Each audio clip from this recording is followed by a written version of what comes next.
Well, he and I talked about it early this morning. We woke up very early, and we talked about the outcome. And I reminded him that, as we know from history, those of us who watch these things very closely and always do, that an off-year election is not indicative of what happens next. I mean, look at Virginia, for example. Glenn Youngkin won his race for governor, and then the Democrats, the opposing party, did very well in the upcoming midterm election. These off-year elections are about different things, different dynamics. In Northern Virginia, there are a lot of federal employees. They're probably pretty upset. And they should blame the Democrats for that because, as we noted today, 15 different times Republicans in Congress, Senate, and House voted to open the government. And the Democrats, like our colleague who just tried to interrupt us here, voted to close it down.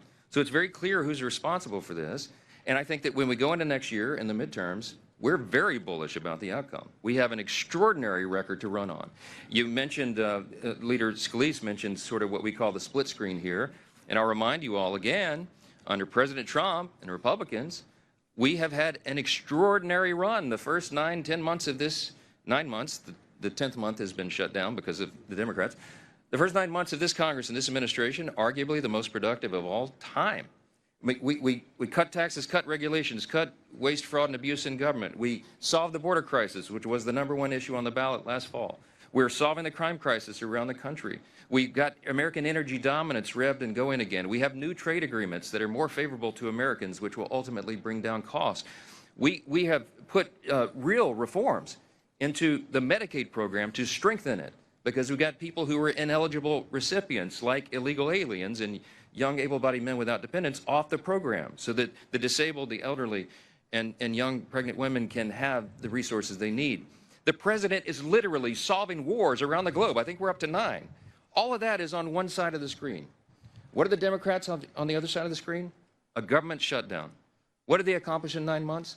Interruptions. They've assaulted ICE officers. They have spurred on political violence. And they closed down the government, which is their most basic duty and responsibility. I think the American people are smart. I think they will understand this. And I think the midterm is going to be a great one for us. We had a demographic shift in 2024. We have a very favorable election map on the Republican side, and it will be even more favorable once all the redistricting stuff is settled out. We have Democrats who are flailing. They have no leader. Their national leader now, as we've noted, is Mondami. He's a communist. Good luck with that. I don't think the loss last night was any reflection about Republicans at all. I think people are frustrated and angry, as we are. I am. The president is. And we express that different ways. But look, we look forward. We're looking forward to a great election running on our record. And we're going to get all of our incumbents reelected, and we're going to add to the number here. So that's the answer.